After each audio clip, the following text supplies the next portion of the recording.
welcome to Mamamia Out Loud. It's what women are actually talking about on Friday, the 5th of December, and I am Holly Wainwright. And I am Em Burnham. I'm Jessie Stevens. And here's what's on our agenda for today. Em, here is how you pick a partner. Oh, God. Don't worry about the big value alignment stuff.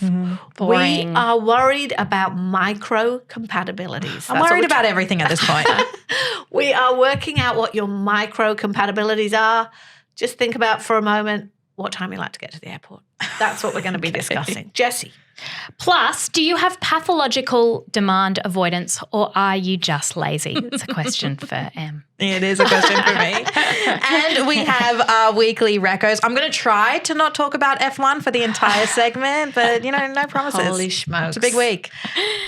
The social media ban happening on December the 10th is fast approaching. And just a reminder, this change isn't only for parents. Grandparents, aunties, coaches, older siblings, anyone who's part of a teen or tween's life is going to feel this shift. To make those conversations around the dinner table or in the car or after school a lot easier and a lot calmer, we've put together a handy guide with all the info you need to understand how the changes will actually work in partnership with Optus. So all the changes are in one place. Head to the Mamamia News section, which has a full explainer, or click on the link in the show notes to get across the changes. Optus, helping your family navigate a changing online world. But first, Jessie Stevens. A woman named Danielle Bayard Jackson is a female friendship coach and educator. She has a theory about your friendships. Here's what she said on the Mel Robbins podcast recently. Women replace about half of their friends every 7 years. Yeah, so men and women. There's research that finds that we replace half of our friends every 7 years. I hope that makes people feel a little less ashamed if they have friendships that don't work out, because what that says to me is that there's this natural pruning that happens throughout your life. I also hope that has people release any shame around needing to make new friends, because I hear people say, I'm out here making friends at 42. I should have had all my friends from high school. Really? Because I know some of the friends I had in high school, it would not be appropriate for us to still be friends. It wouldn't make sense to where I am right now or the values I have right now. And so if we are dropping or shedding new friends every 7 years, that means we need to be picking up new ones. Because what does that churn rate look like? How am I positioning myself to invite new friendships into my life? So I hope it shows us that we will always be having to make new friends. I'm worried I'm about to get pruned. When does the 7 year cycle kick over? I might be about to fall to the ground. I am just about to enter one. So I start a new one at 35 and I'm 35 in like less than a month. Yeah. So that's my new cycle. But Jackson says that this research means a lot of us find ourselves in seasons of friendlessness because we've shed, but it's quite hard to acquire new friends, especially as an adult, right?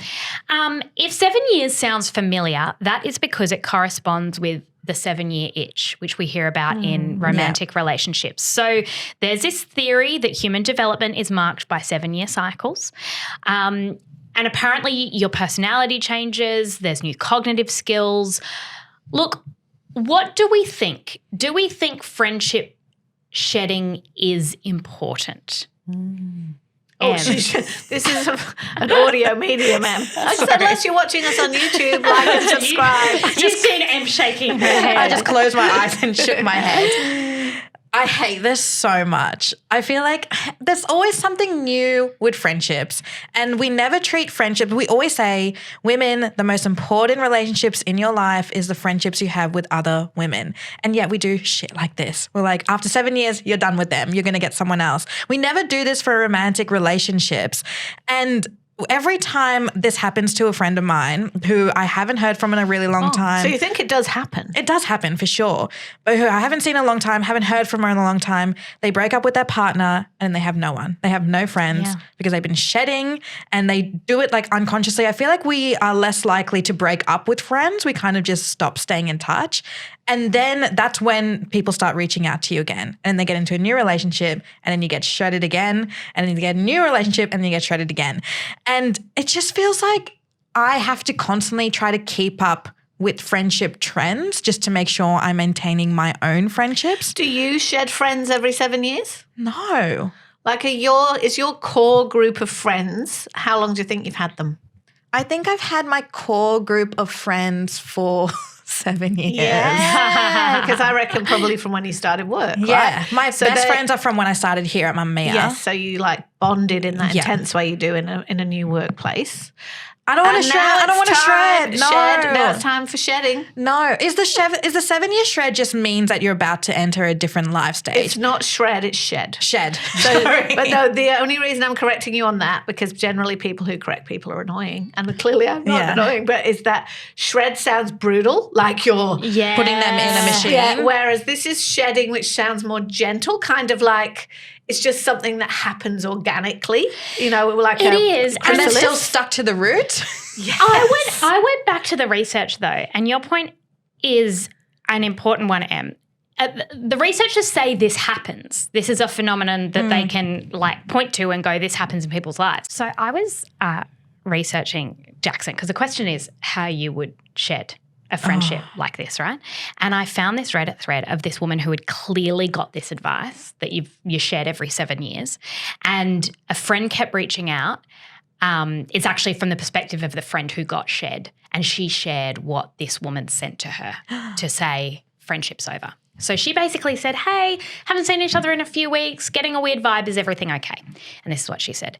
Hey, I wanted to wait until after the holidays and I wanted to try and gather my thoughts together in the best way, but that's not fair to you. I really love you and your family and I value the friendship we had. I've been trying for a while now to figure out how exactly to say this, but I think you said it well. We've outgrown each other. I don't want to drag this out because that doesn't benefit either of us, but I want you to know that I really enjoyed the time we had together and I truly hope you do well moving forward. I would rather die than send that message. That's worse than a breakup text. Oh, So no. bad. It is so bad. Ghost.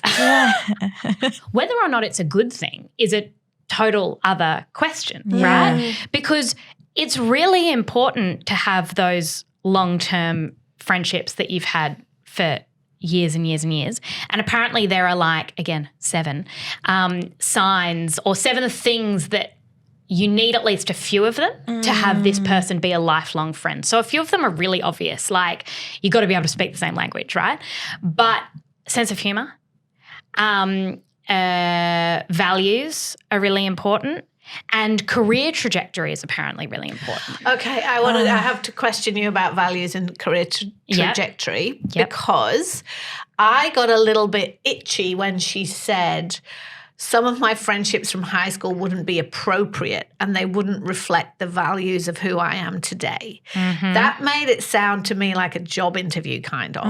And also like your friends, there's that thing of like your friends are a reflection of you, almost as if, you don't reflect very well on me, so I can't be around you, which I don't like that idea. Do we want total alignment from our friends?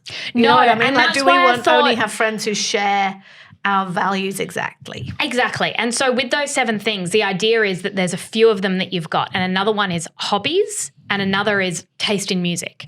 So I also bristle at that, Holly, because I think that the life stage where this comes really obvious is when some people in the friendship group have kids and some don't. Yeah. And I think that there can be this thing among parents where it's like, I've outgrown you.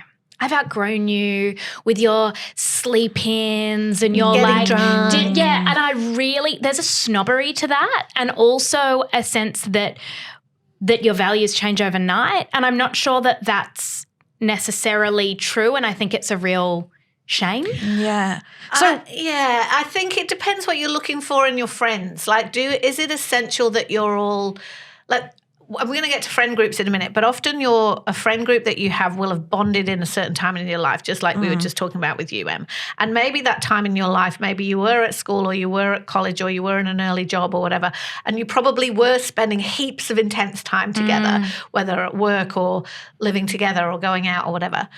And so that bonded you in a certain way. But once that stops and everything, people spin off out into the other groups. Sometimes you do realize that you didn't have as much in common as you thought, and that really, or not even as much in common, but that you didn't gel as well as you thought. And actually it was circumstance that that was the glue.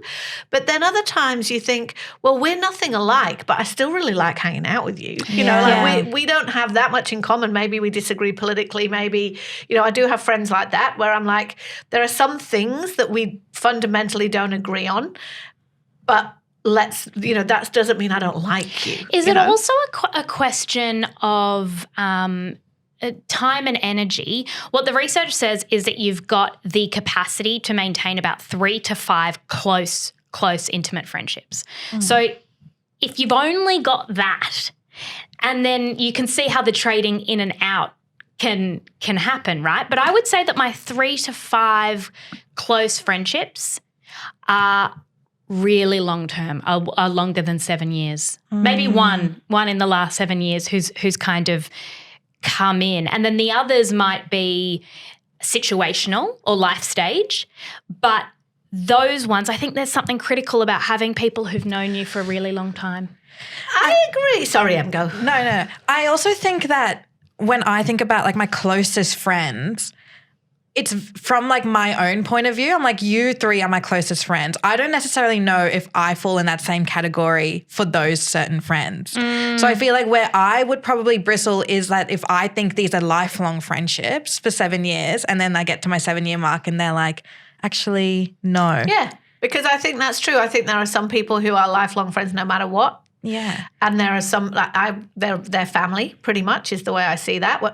And then there are people who are friends who you like hanging out with, but it's not necessarily bonded on. However, in defense of new friendships, to your point, Jessie, so the part about this that I did like is her saying you should always be open to new friendships, because sometimes life is long. Like it's not like everything exciting happens in the first 2 decades and then you're set and this is like, these are the people you're stuck with now to travel through life. Like, all kinds of adventures continue to happen and you bump into interesting people all along the way. And if you like someone enough, you'll make room for them in your life. It probably won't be the kind of room that you had in those early days, as in, we're staying over every night and we're going out and we're doing this and that. It might be our lives are busy. We're only going to see each other every few months, but I really like you. I want you in my world. I think staying open to that rather than closing the door is good. And also not feeling shame about being at a stage where you feel like your green light is on, thinking I'm actually really open to some new friends. I know lots of people who say it with like this vulnerability of just like, I'm feeling a bit lonely and I don't feel connected at the moment and I would love some new friends. I want to bring up something else about friendship that was really interesting this week and hear what you two think about it. So there's an essay on Substack by a writer called Harnid Kaur, and she wrote a piece called I Don't Think Most of Us Are Lonely. I think we're obsessed with a friend group that doesn't exist and never did. She opens this article with this. You know the one, 6 people who met in college and still get dinner every Thursday. They have a group chat that's actually active. They take trips together. They show up with soup when someone's sick.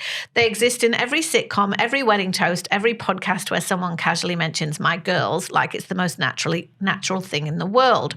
Kaur writes, this friend group is fiction, but we've stared at it so long we've started to believe it's the baseline. She says, if you think about the people that you talk to more often in your life, she said, make a list. If you think you're lonely, make a list of all the people you speak to in a week. She says, why do we devalue all those little relationships?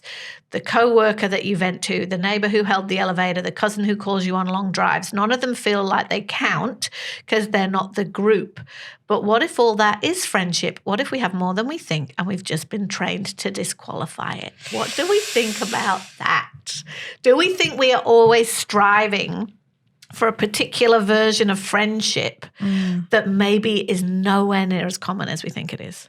I think I definitely strived for that in my early 20s. Like I saw what friendship was meant to look like and I wanted mine to reflect on that, to the point where I would start to call my friends out if they weren't hanging out with me enough. I remember one of my really good friends, I wanted to get dinner with her and we were trying to organize a date and she's like, I'm really busy this week. And I was like, well, what are you doing on this day? And she's like, oh, I'm meeting up with a friend who I made at the gym. And I was like, I think you need to reprioritize your friendships. Oh my gosh.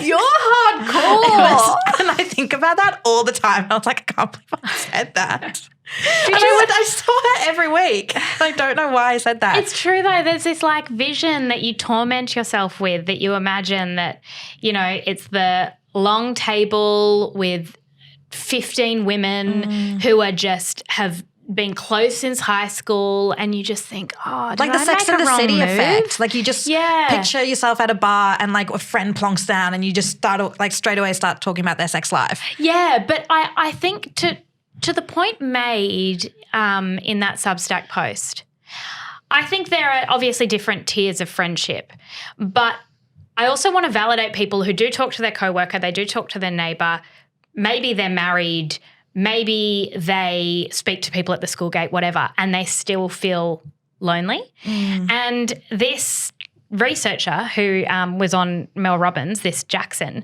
said that there are 3 different types of loneliness, and the first is called intimate loneliness, and it's when you don't feel truly seen, and you probably don't feel truly seen by your coworker who you share a sandwich with once a week.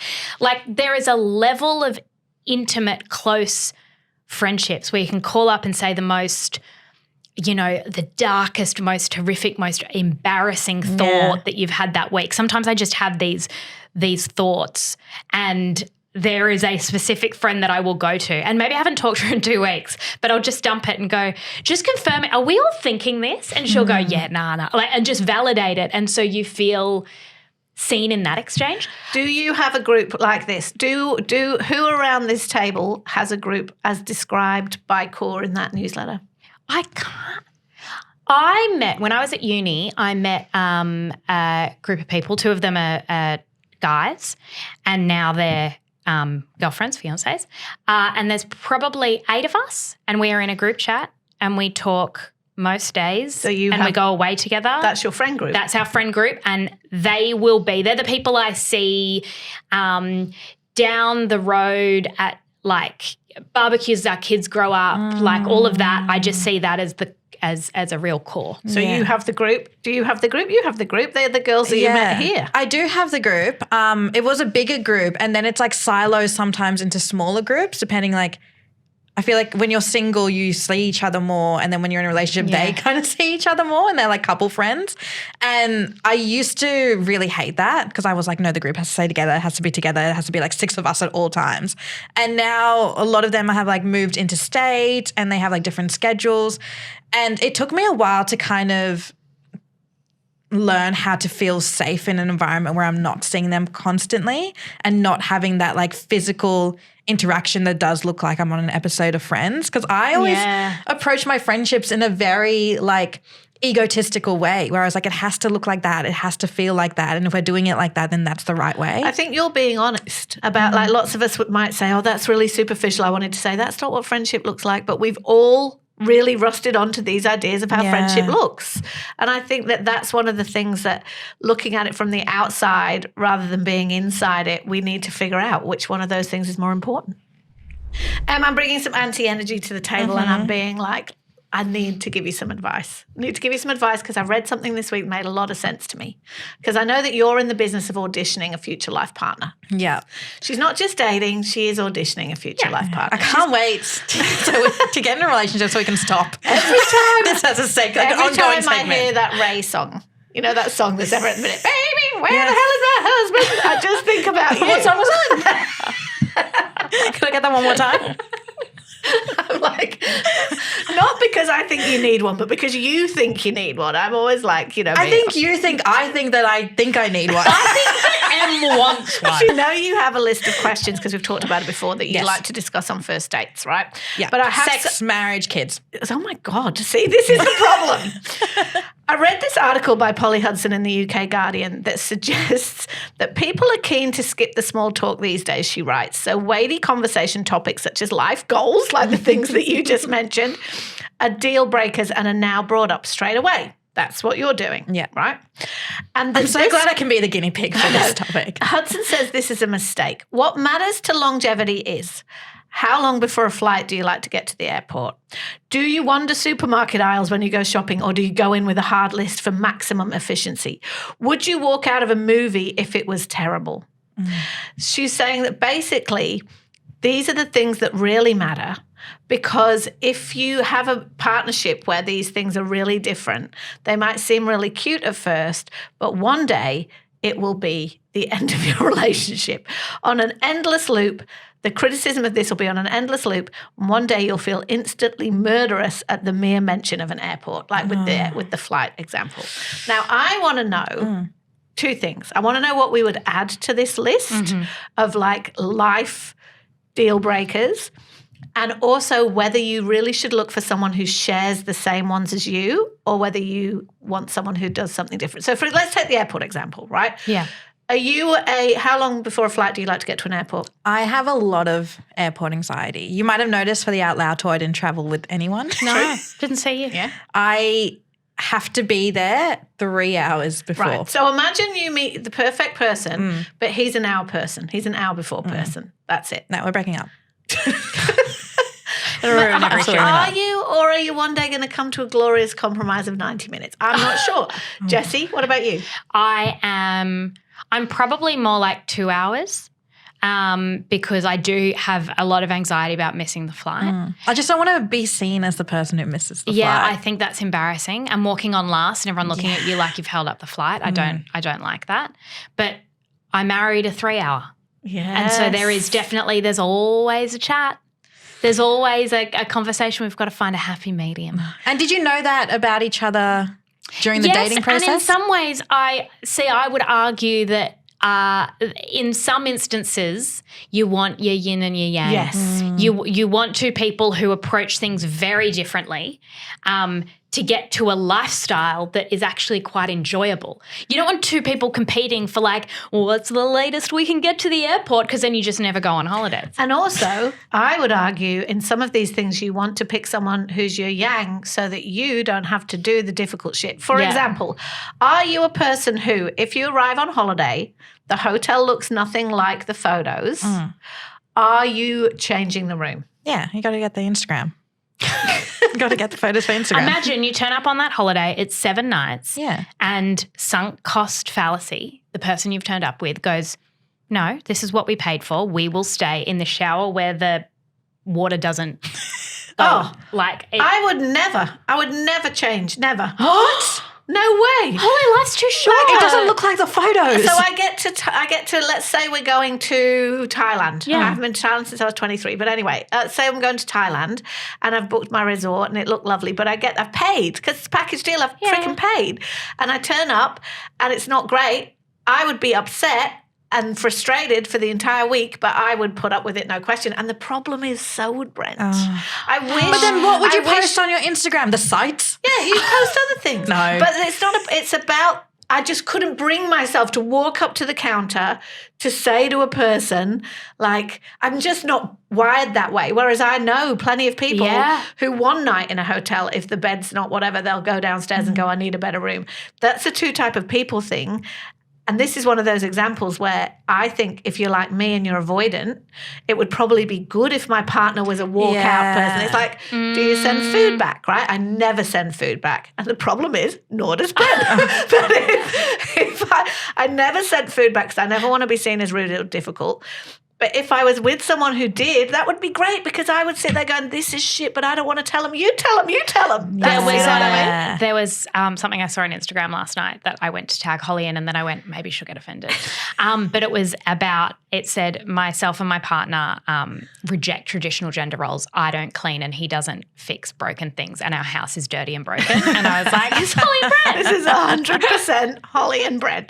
So this is the what we're trying to plan. Here's here. one that I really struggle with and has caused friction in my relationship, and I didn't know it before. Took me a while to learn it. When you go to the beach, do you like to sit and lie and soak it up and have hours at the beach, or are you a quick dip and get back in the car? Because I have married a dip back in the car, and that's not relaxing. Yeah. Because we're from the outer suburbs, so we had beach days. So we've only acknowledged the beach in the sense of a whole day. Exactly right. It's a treat. Every time I go to the beach, it's a total treat. How about you? What? Okay, my big one is if I am dating someone, I need to find out what type of holiday family they're from. Yeah. Like, are they a hiking family or a hotel family? The two different types. I'm a hotel family. Yeah. When my family goes on holidays, What a surprise. we stay in hotels, we eat at restaurants, we go back to the hotel. I can't date someone who goes hike and then sightsee and then hike again and then walking to the next sightseeing place and then eating sandwiches while we're walking to the next hiking place. That is absolutely not. Absolutely not.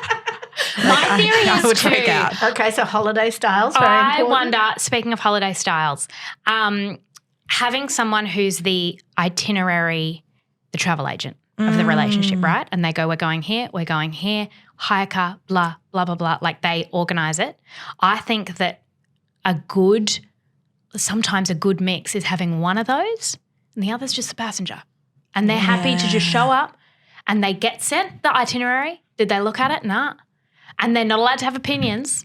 But the other person is like the booker, the blah, the blah. Like I think that there are a lot. That's fair. That's fair. Where if you sat and on paper it might not look compatible, but it actually really works for you. Yeah. Are you a queue jumper? This is another one, right? So imagine you turn up to a concert, a flight queue, a restaurant, and there's a line, and you could cut in, like not rudely, like elbow a child out of the way, but like just hover around a certain space and then just slide Or you're running on late for that through. flight and you go, hey, excuse me, my flight's. Can I come to the front? Can I go to the front? Do you do that or not? Are you a queue jumper or not? Nah, absolutely not. I'd be couldn't. to be in the presence of a queue jumper, mortifying. I tried to do some queue jumping when we went to Oasis recently, and A, I got yelled at by strangers, which was something.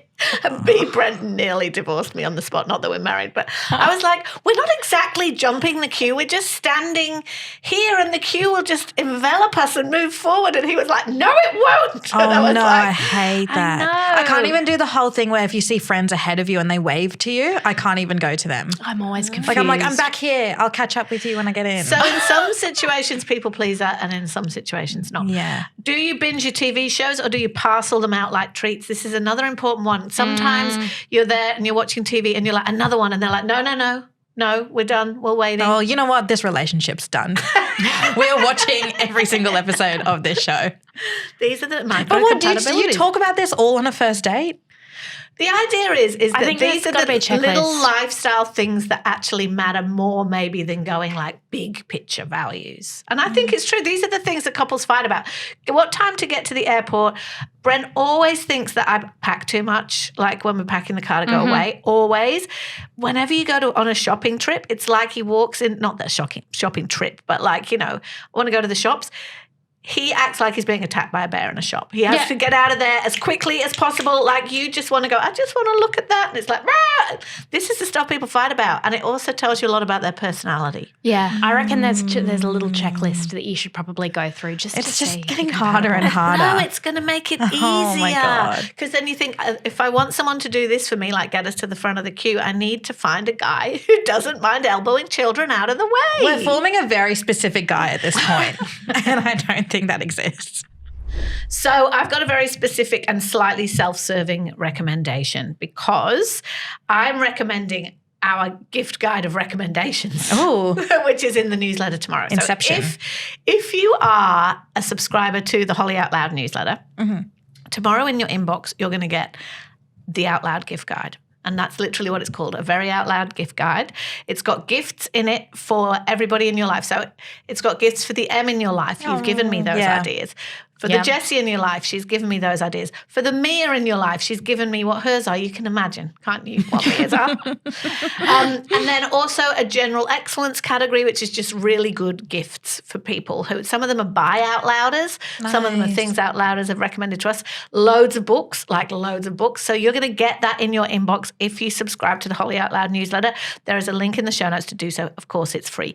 I'm going to give you one tip. It's this necklace. I'm wearing the wrong shirt really, but this necklace is from Francesca Jewelry and it's called the Etch necklace, and it's like a paperclip necklace, which is awesome, gold, but it has, like, you can't see those, but engravings on it. So it's That's very so cute. subtle nod to your people. So I've got one that has Holly and Brent and one that has Matilda and Billy. And it's like, it feels very special and I wear it all the time. I love that. And I have just bought one for a friend. I reckon it's a great gift for somebody. So, and they're a business from Hobart. So we've got lots of ideas like that. Also, we've got the best beauty stuff. Of course, I've got some gardening things. So link in show notes for the Out Loud gift guide. That is my reco for this week. My recommendation is a book, and I've nearly finished one of the buzziest books of the year. Oh, It's I been know. called the best debut fiction book in forever. It is called The Names by Florence Knapp. Have you read it yet, Em? I haven't read it yet. I've heard so much about I'm it. dying to read it, although I've heard it's dark. You have to be in the mood. Is that correct? So I'd heard about it, but I had no idea of the premise, just that everyone who read it said it's brilliant. You've got to read it.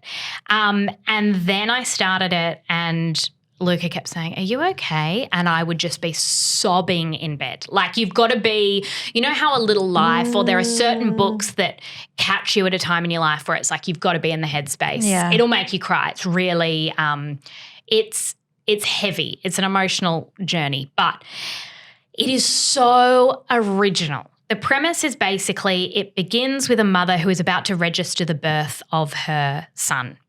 And she's faced with this dilemma because in her husband's family, you name the son after the father. And her husband, as it turns out, is not a good man. He's a bad, bad man. And so she's deciding whether to give him that name, give him a name she wants, or give him the name that her daughter wants for this little baby. And it follows the trajectory of the three lives.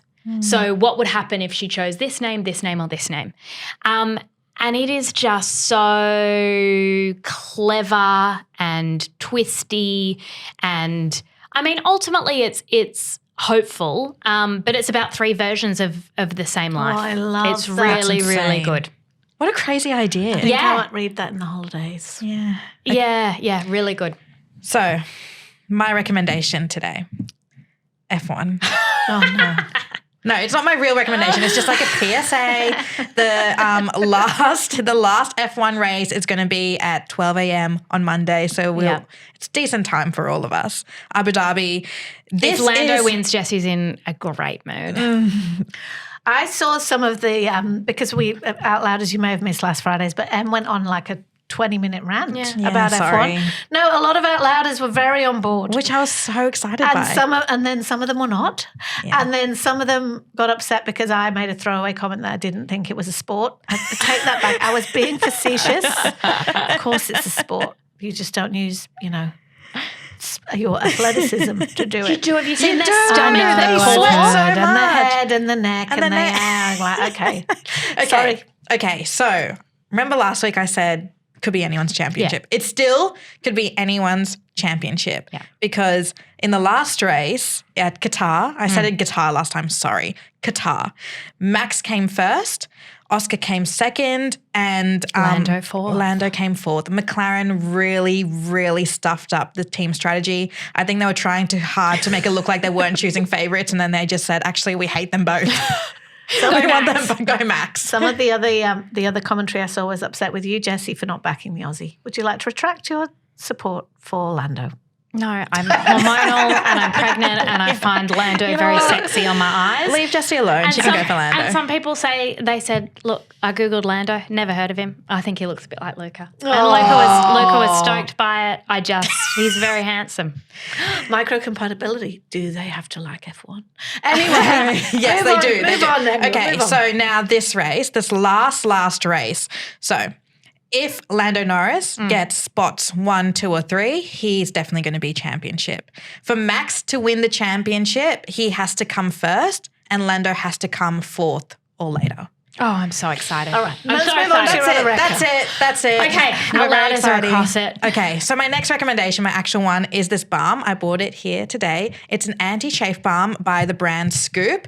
I walk to work. Everyone knows that. I chafe like a mother. Oh, it's so thighs, hard when it's Thighs. hot. My thighs rub together. They are It can red get so raw. sore. I know it can get so sore. I hate it's it. so bad. And then I have to walk with my legs like far apart like an elephant, like I'm stomping around the place. Waddling.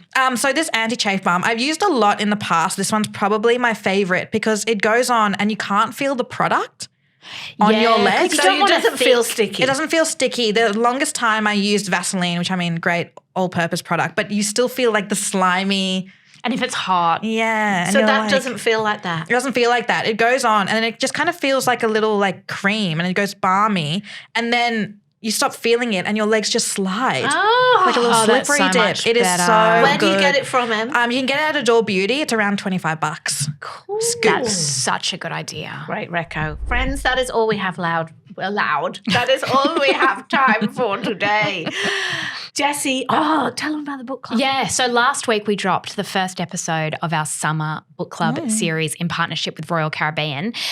It was about Miranda July's All Fours. We got such great feedback. A lot of people who hadn't even read the book but just hated the book. Or hated the book and were very interested to hear our candid commentary. The second book coming up is Great Big Beautiful Life by Emily Henry. Holly and I have never read an Emily Henry book. I've read 2 Emily Henry Yes. books. I read Funny Story and Happy Place. I love romantic tropes. However, I heard this book is a bit different to her usual books. It's less tropey, less relationshipy, like still romance, but So more. that's going to be our next summer book club ep. It is dropping on the 28th of December. So if you want to be a part of it, make sure you start reading and meet us there. And thank you to our team for helping us put this show together. Group Executive Producer, Ruth Devine. Executive Producer, Sasha Tanik. Our senior audio producer is Leah Porges. Our video producer is Josh Green. And our junior content producer is Tessa Kotovich. Mamamia acknowledges the traditional owners of the land on which we've recorded this podcast. We'll see you on Monday. Bye. Bye.